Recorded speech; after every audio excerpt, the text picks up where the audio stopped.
Thanks, Ryan. We just need to convince Ryan to start saying goodbye. Can you tell us goodbye?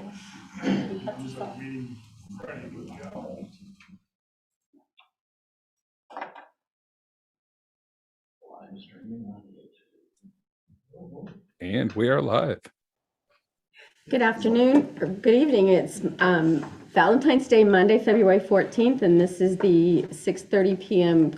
Our Planning and Zoning Commission meeting. If everyone would stand and recite the pledge with me. I pledge allegiance to the flag of the United States of America and to the republic for which it stands, one nation, under God, indivisible, with liberty and justice for all. Shirley, have you had the opportunity to call the roll? I have taken roll. Everybody is present. You do have one. Thank you. The first item then on the agenda is the consent agenda, which consists of the approval of the minutes from the January 10 meeting. Any commission discussion? Move for approval. Second. I have a motion and a second. Any discussion? If not, all those in favor? Aye. Okay, motion carries. The next item on the agenda is new business, Jamestown Estates, Jamestown Edition, Phase 3 Final Plat. David, do you have a report for us? Yes, I'd like to do a share screen too, so we can pull the project up for the people who might be joining us. Well, for Ryan on YouTube. See if I can find it. There we go. Now scroll down. Let's start at the location map. So Steve Thorne with American Value Properties is in the audience with us today. He owns the property associated with the Jamestown Estates project. Steve Warder, his engineer, is also in the audience if there are questions later on. Steve Thorne and his group have submitted the Jamestown Estates final plat, previously known as Jamestown's First Edition Phase 3. The plat proposes to subdivide 12 acres into 15 single-family lots with associated right-of-way and easements. Property is located on the south side of Kearney Elementary School and on the north side of the remainder of Jamestown subdivision. That subdivision was developed in the late 80s and houses were built in the early 90s. There was one house at the on the east side of Colony Drive at the very north end, kind of hovering over that right now. It was built in 2011. Aside from that, all the other houses I think were all built at least by the early 90s. This is the last phase of that subdivision. I think Don Laffey owned it for quite some time. The school district owned it for a little while. While Don Laffey owned it, actually he or somebody extended a sanitary sewer line through the property, similar to what the plans are for the subdivision, anticipating that would be built out so that they could provide sanitary sewer to the school. There were, of course, that was included. They had to locate that as part of this project, and it fits within the street network and a lot line. There's a north-south section between a lot line. Layout's consistent with the preliminary plat. You look on the screen, this is a copy of that final plat. So we've got 15 lots. Out in the back along the west side, there's a lot of floodplain area. They've scooted the street a little bit to the east, removed some lots. I know my staff report said it went from 16 to 15 lots. It's actually 18 to 15 lots. If we go to the approved preliminary plat, you can see the layout's pretty similar. This cul-de-sac at the northwest corner was removed. There was a lot deep down in the corner in the middle of where that floodplain was. That's been removed as well. This is also a copy of the floodplain map that's in the staff report to you guys as well. This handles drainage. Dogwood is the top of the drainage area. So everything from Dogwood through Cedarwood and Innovation down past Quick Trip drains through this area and down to past 19th Street and into the Fishing River down by the sewer plant.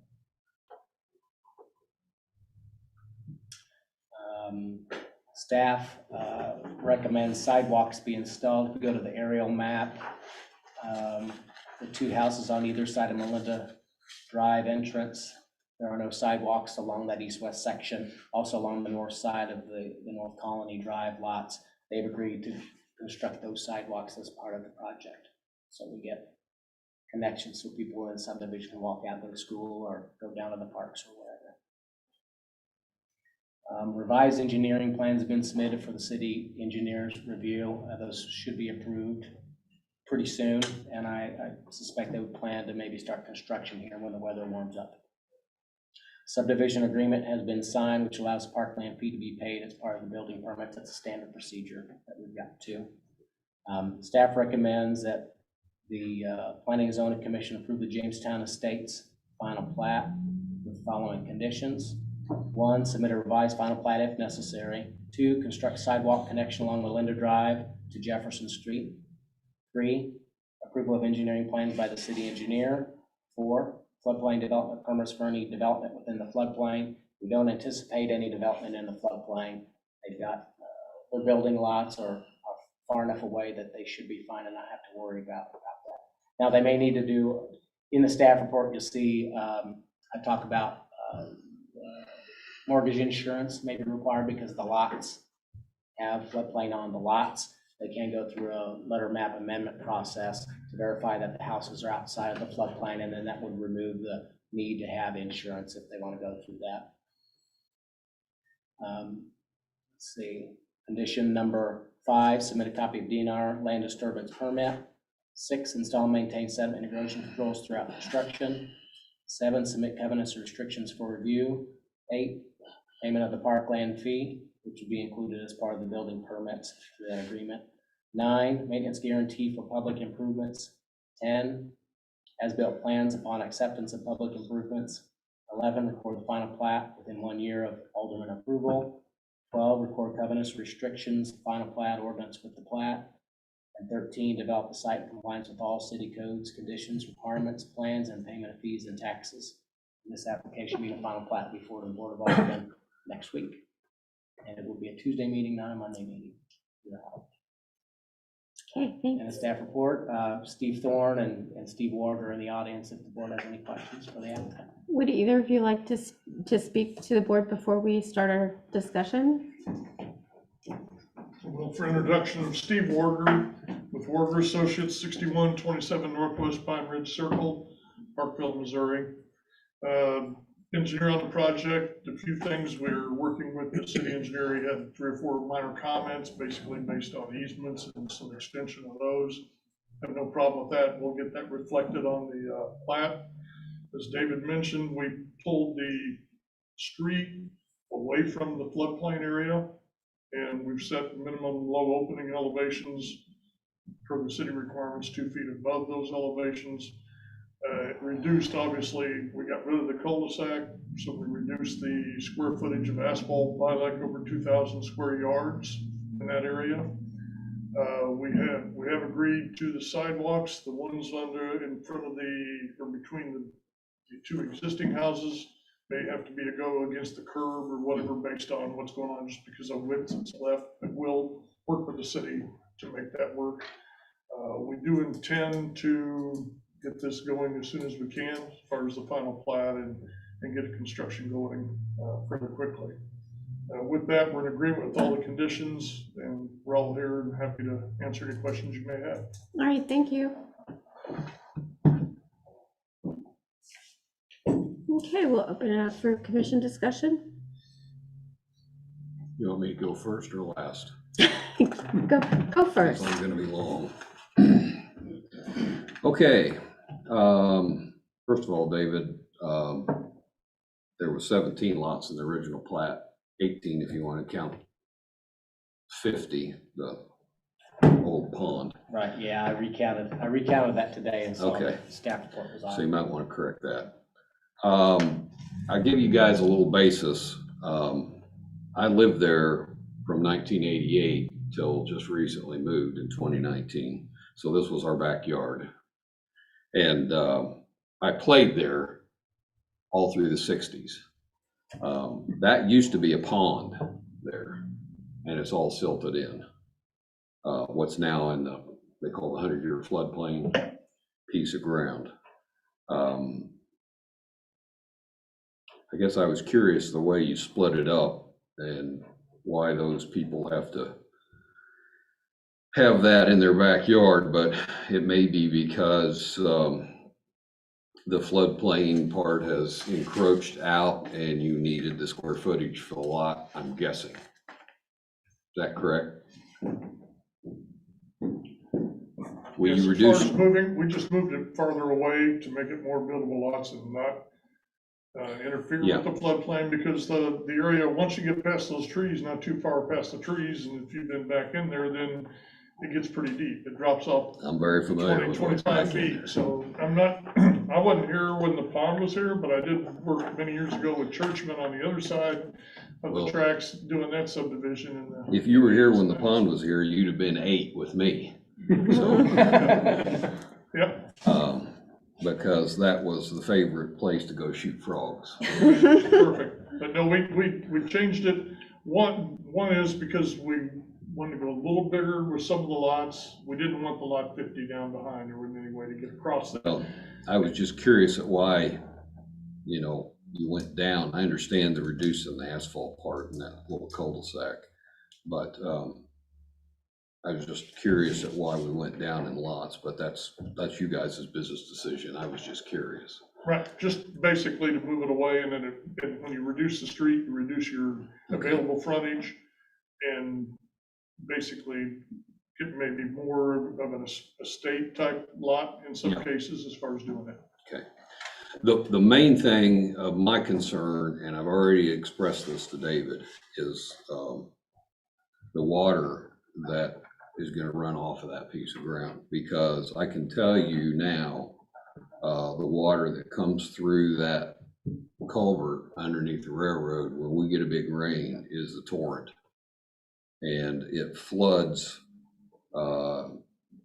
it has flooded this guy's where it comes through on Jamestown over here, but it definitely floods on the other side of Shauna and gets into those people's swimming pool.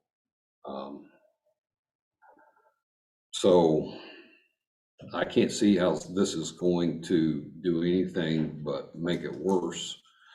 I have always said I thought that was a great place for a detention area. Of course, all you guys with engineering degrees disagree with me, but I tell you, I am shocked that there's nobody here from the subdivision. I'm just shocked because I guess, I don't know. I have no idea why they're not here. I came here expecting people to throw a fit. So, Were they notified? hmm. Were they notified? There's not a notification I didn't think requirement there on a was. final. Well, would it have Yeah. gone, would you have mailed notices to people? Not Oh, you on a wouldn't final have. plat, no. Oh. It's just just the general notification. Since there really wasn't a zoning change, Right. I guess that's why not. Yeah, no hearing. Okay. Well, anyway, I'm all in favor of the houses being back there. That's what should be there. There's been all kinds of things proposed to go back there, early learning center, and then, thanks, you bailed us out on that one. And then of course, we had the senior citizens complex that was gonna go back there, and there was death threats over that from the neighbors. But this is what's supposed to be there. I just am not comfortable with dumping all that water into the creek again, because even though, David, you said, your engineer said they wanted to get rid of the water quick, what came out of there? That's great for the first 15 minutes of the storm, but it's gonna keep coming out of there. And that culvert can't handle it now, and the ditch doesn't handle it now. And it's gonna get worse as it goes downstream. And I know you guys are acutely aware of all that water problem. But I'm not the one that's gonna have to live with that or get the bad phone calls. If I may address that, okay. Basically, when we first looked at this, we thought about, building closer to the floodplain, doing that.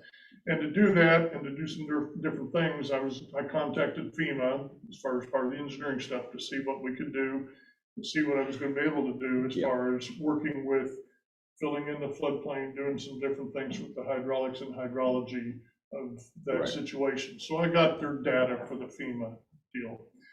We moved away from it, so that kind of began to be mute. And then I understand that, Mr. Porter, you had some concerns with that, and I'm sure others do too. So I went through and did some numbers as far as what we used from an engineering standpoint, based on the amount of area of the street, the hard surface, and then allowing for 6,000 square feet per lot. And that's not square footage of the house, but that's Mhm. driveway, pool, Right. the main footprint. It may go up 2 stories, but that doesn't count. But allowing 6,000 feet per lot, which I thought was a very conservative number, that 6,000 square feet Okay. of impervious surface.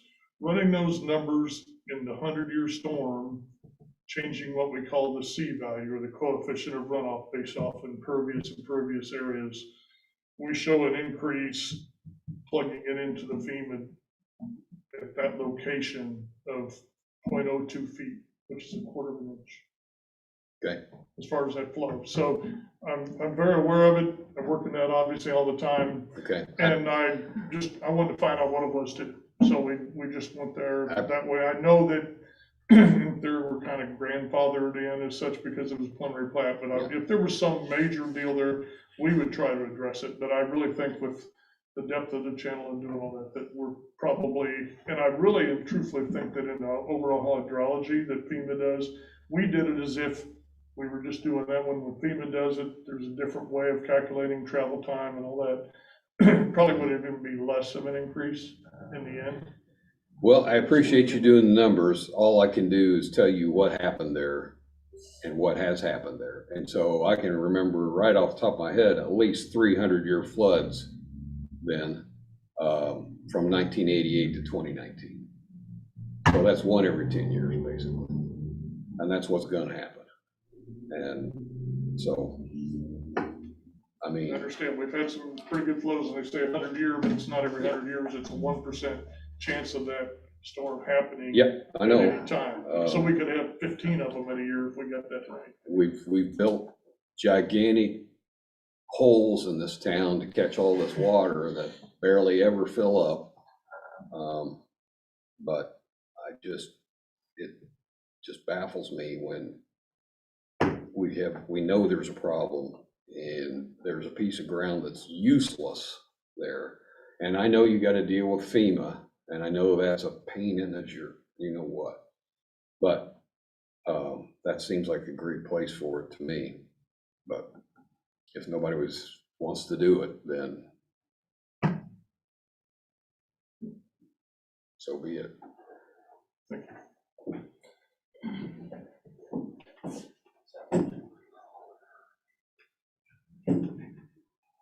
Anybody else have comments or questions? So, Mr. Porter, you're really saying that there should be a retention pond there. That's what I think. There's a 6-foot pond there that's all silted in. And there's definitely rock in there because as it flowed out, it flowed over, I guess what was limestone. I can only tell you what was there, and of course, that was Shanks's cattle pasture. So there was always cattle in there, and that was their water source. And so they kept all the underbrush tramped down and all the volunteer trees. There was just a few trees there in the 60s. So I know it is naturally there, probably has been there naturally until we started, until this all started getting farmed over here. But because that whole thing, that whole pasture, all the way back to Gary Shanks's house that was all grass when I was little, before the highway, before the interstate. It was all grass.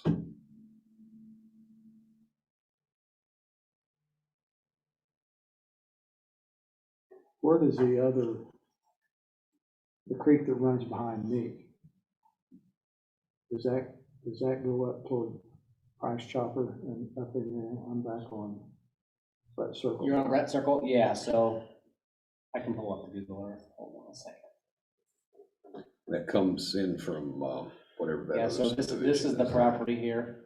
Yeah. And this is Brett Circle.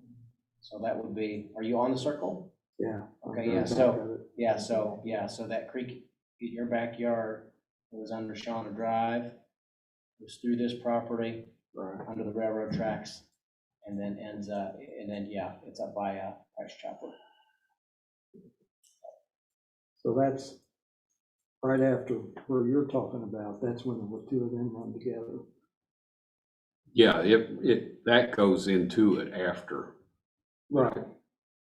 I mean, if you could figure out a way to plug up that hole in the Price Chopper retention pond and hold more water there, then this wouldn't be as big a problem.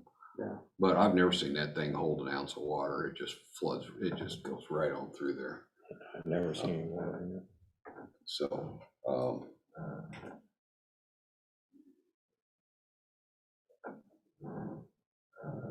but basically this is, Beer Creek is the beginning of this. Was that weird? Yeah, Okay, right over here. yeah. And that waterway goes down in front of the old pool and back behind the trust company and under the road, right on down. Yeah, so the tributary by Price Chopper and the Beer Creek Yeah. meet behind the car wash. Yeah. Essentially, down there where Regency Drive, where the Regency Drive Bridge is, just downstream of that.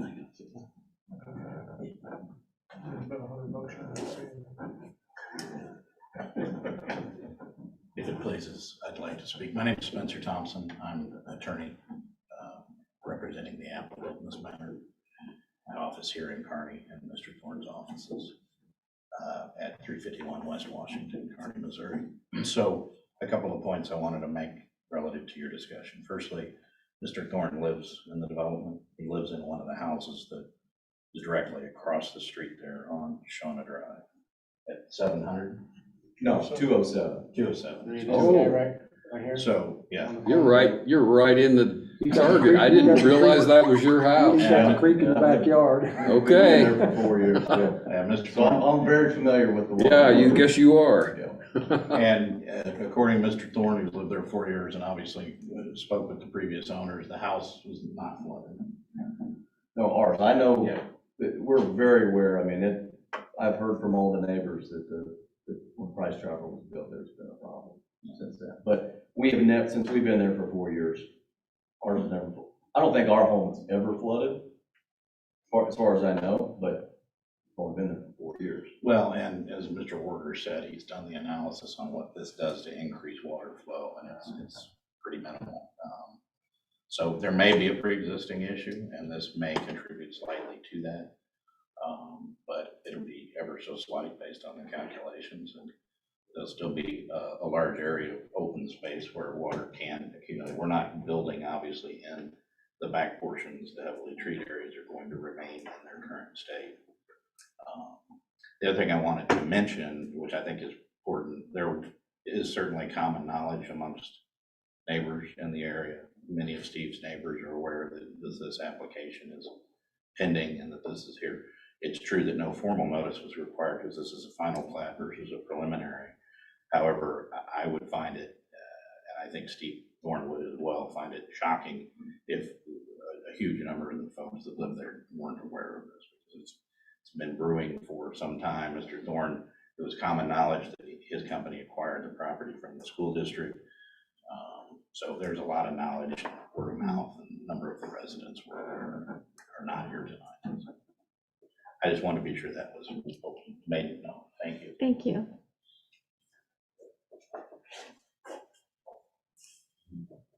Any other discussion? If not, I'd entertain a motion.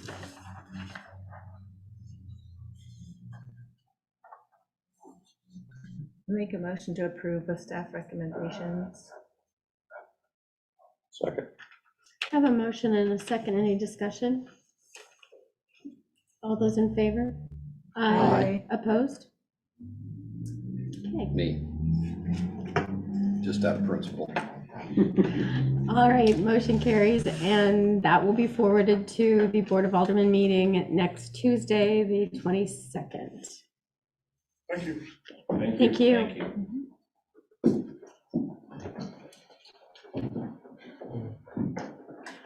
All right, there being no old business, we'll have commission discussion if anyone has anything to.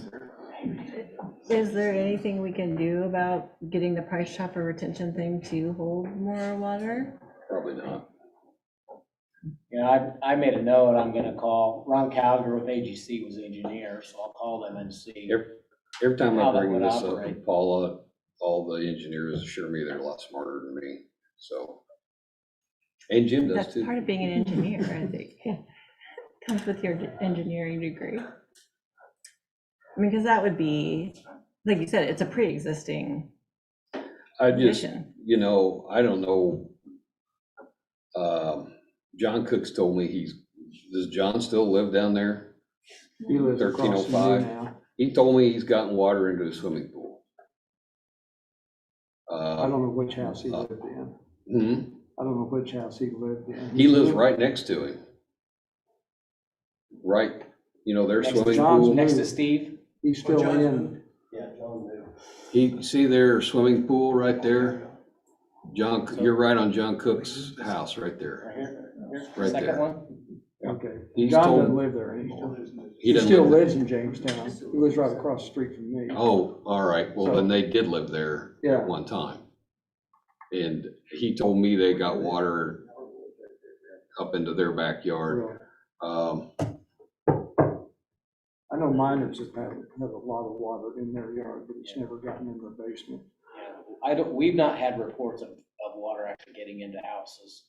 that I'm Didn't aware get of. in the houses, it got into the backyard and into swimming pools, I think.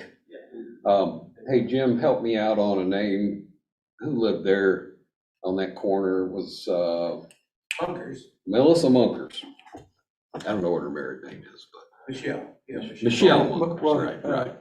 Thorne lives in Michelle Mucker's house. Right. Yeah. And he said that they told him they never got water in there. Well, their pools, Pretty their, high. their walkout basement is real low, but their pool's high. Yeah, It's they the next have, one down. I mean, And so, he's on the One right corner. behind you. it's his house, He's on the corner. yeah, I know. Okay. I mean, that's Yeah. just up the street from us where we lived, you know, so, I know she did, so if she told him they didn't, then Yeah. okay, whatever, Well. but I just know it's gonna happen. Yeah. So, I just hope it doesn't happen too bad, but he's in the bullseye range, so, I mean, he's writing his own ticket there, so. Well, I feel like if the problem started with the price chopper, if we can do something with that retention pond, it's worth a question. It's worth talking to Ron to find out if there's something that can be done. That will help. Because it literally never has anything but weeds in it, so it's not thank you, it's not Yeah. retaining anything. I mean, this is it, I think that, because, I mean, there's this issue, but this, I mean, if we could solve the price chopper issue, then that would help a lot of people along that pathway. KDC built the detention basin up there a couple of years ago also. Up where? Innovation Business Park. Okay, yeah. But that's not, It's further, it's still in the same drainage way. but it's not up, I mean, wouldn't help Jamestown, would it? Yeah. Oh, Yeah. okay. It all leads to, yeah, if you follow, I know this is panned out quite a bit, but here's Jamestown, Mm. Shadowbrook, and it goes under Regency, comes up between the Quick Trip and the Fuel Espresso, goes behind McDonald's, under I-35, north of Pilot, and through Innovation, up to Cedarwood, and Dogwood. That's pretty long. Well, it doesn't, you're not counting the Yeah, Bear Creek there's- branch yeah, here branch- either. So the Bear Creek branch, right, comes northeast behind the, MoDOT and behind the car wash, comes up to the northeast and drains downtown. It's basically draining all of Old Kearney. Yeah, and by Price Chopper, behind Dairy Queen, there's a drainage way that goes under I-35, and I don't know how much of the west side, but it picks up some of the west side too. Okay. Well, yeah, I think that just reaching out to Ron would probably be a good plan. Okay, anything else? Yes, the fireworks deal, have they ever come back? Is it Belfonte? Is that right? Come back where? The planning and zoning approved that rezoning and site plan. I for thought, them. yeah, but They did would, they change the building, the structure of the building to a cosmetic on the two sides? oh, yes, they did, yes. Okay, that's Yeah, where I yeah, was yeah, getting at. They didn't have to, I felt comfortable with the changes. It went to the Board of Aldermen and Kathy, you know, I showed well, actually, I sent them to Kent too, before the Board of Aldermen meeting, Yeah, I said, guess here are you the did. changes they proposed. I shared it with them. That Okay, way, if it wasn't kind of in line with what they thought at the previous meeting, then we could try and get another change before the Aldermen. okay.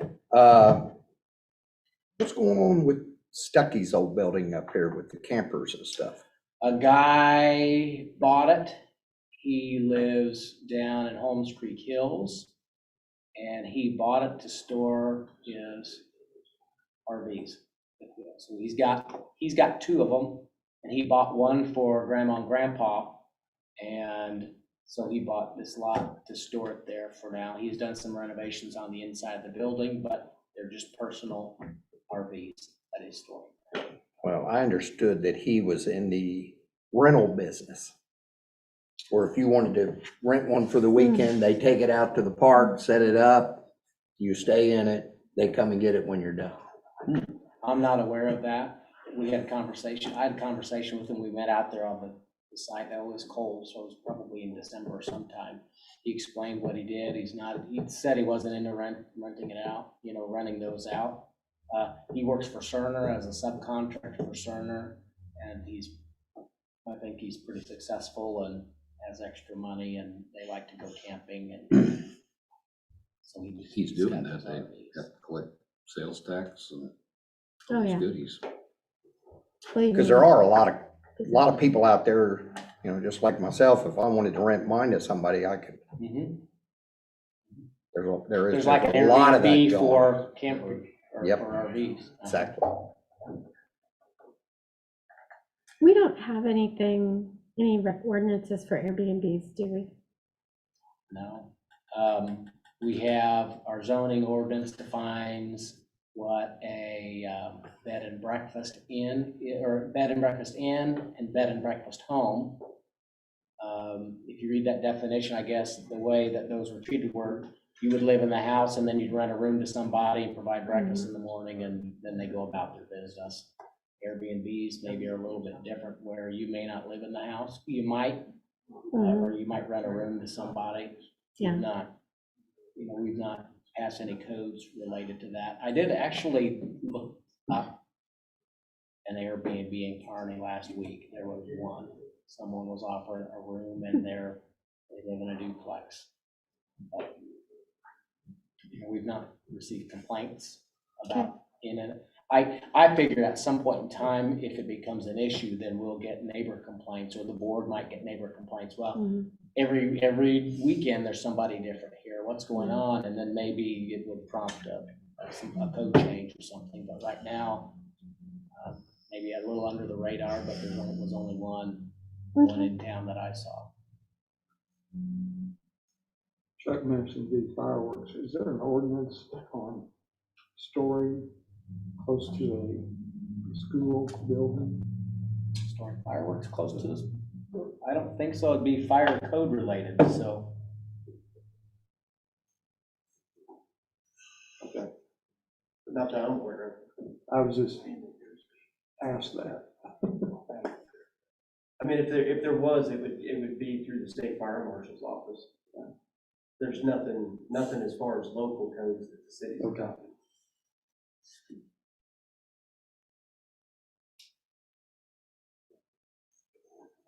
If there's nothing else, I'd entertain a motion to adjourn. So moved. Second. Motion and a second. All those in favor? Aye. Enjoy the rest of your Valentine's Day. Happy Valentine's Day. Valentine's